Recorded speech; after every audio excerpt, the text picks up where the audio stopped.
Hey guys, so this is a follow-up vlog on the Zotac little mini PC I built for my 3D printer. So I went to go 3D print some parts today, and I have some problems.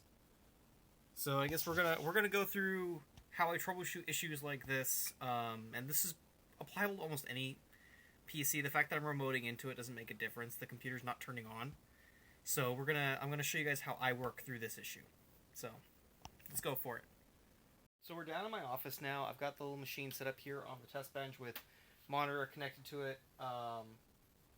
So effectively what was happening when I came down here is actually it was on, which I thought it was off because it wasn't showing up.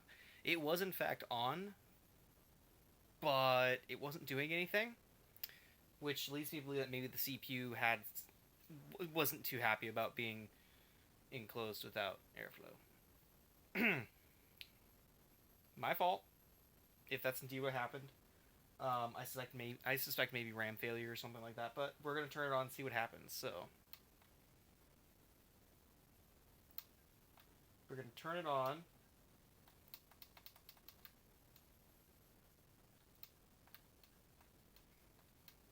Well then.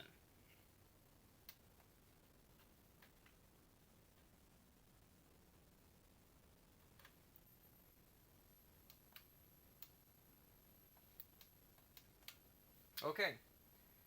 So now it's not turning on. It was a minute ago. This issue is just compounding on itself. So I'm going to actually remove this power supply as part of the issue.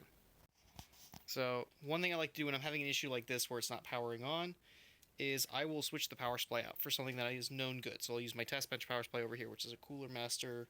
It's an old 1000 watt unit. It has a short detect built into it, so basically I won't have to worry about if it shorts out, which is nice. I suspect that power brick may have failed, or is having issues, or both. I apologize that the camera goes all over the place. I'm still getting used to this vlog thing. My last video, the airsoft video I did, I actually had a camera helper, but they're at work at the moment, so I don't have a camera helper right now.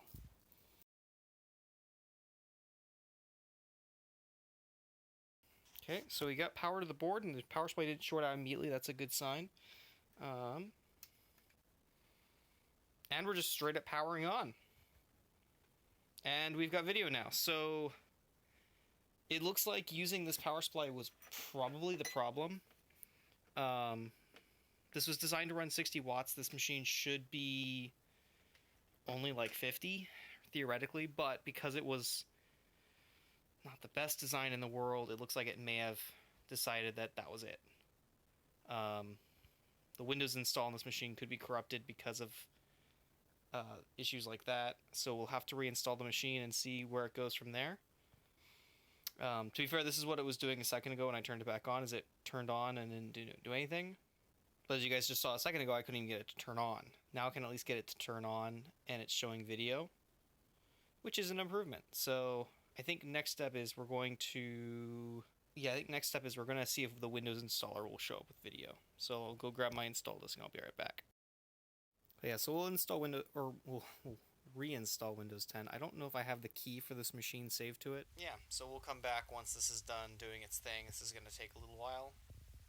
For the meantime, we're going to take a look at my server, as I have not shared it on here before, and I feel like it might be interesting since you guys liked the last vlog I did. So this is my server. It's built off of a Super Micro chassis, so it's got multiple drive bays. These aren't full yet because they're for the RAID array. I'll be actually doing an upgrade on this soon, so that's mainly the reason for me posting this, is if you'd like to see me do the server upgrade video, I am totally down for it. But let me show you what I've got inside. Yeah, there's nothing really too impressive about the server except for the fact that it's not a Super Micro board and a Super Micro chassis. It works really well.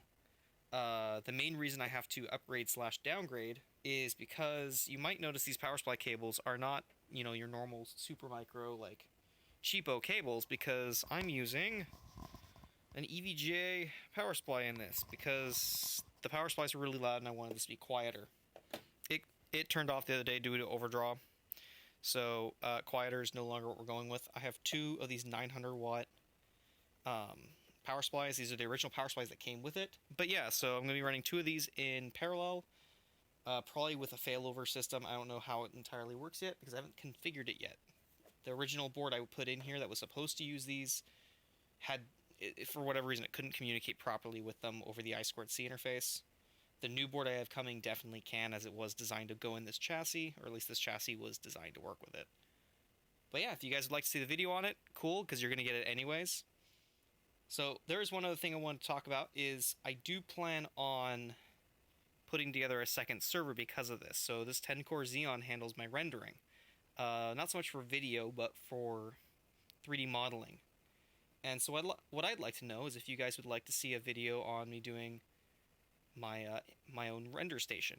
That being said, here's the part the poll's about.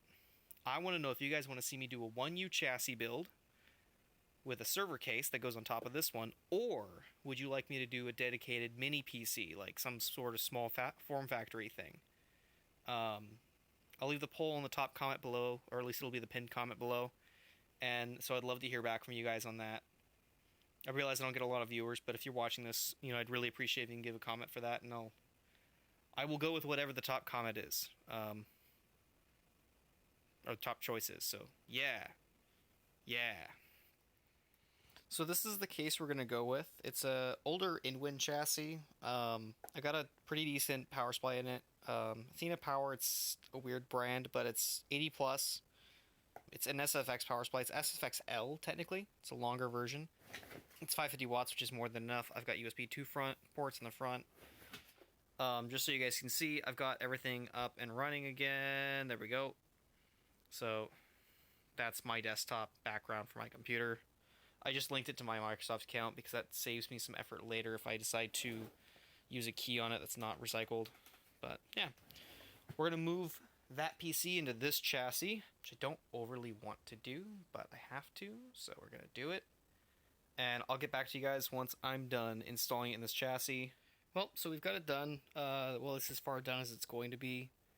I couldn't find the other side panel of this case, so we're just going to leave it with no side panel.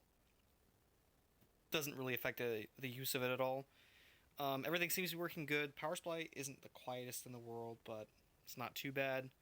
One thing to note is I don't have an I/O shield on it because the corner of this fan keeps me from being able to put it in. But I wanted a fan on it because thermal. I hope you guys enjoyed the video. It's a little frustrating for me as this is not what I planned to do today. My plan was to 3D print and do some cleaning, not rebuild a computer and do some 3D printing. But it gave me some content for this week, which is helpful. So, it's a give and take, right? If you guys enjoyed the video, please like and subscribe. It helps me out. That's the easiest way to help me out right now. Feel free to comment down below what you think I should do for hardware-wise for this. If you think I should change it out, what you think would be better. I'm just curious what you guys would say. Also, first comment that's going to be pinned is going to be a poll. Once again, please tell me which one you would like to see. Would you like to see a 1U render server, or would you like to see a small form factor render machine build? Really like to see what you guys would think. I personally would like to do the server, but it means buying stuff, so, both do realistically, but yeah. I hope you guys enjoy the rest of your week. Have an awesome one, and don't forget to follow me on Twitter, because I'll post things occasionally, and sometimes it's entertaining, sometimes it's not, sometimes it's just stuff about content, so, but either way, follow me on Twitter, join the Discord, links are all down in the description, except for the one for the poll, which is going to be in the first comment. Have a good one, guys, and I'll see you next time.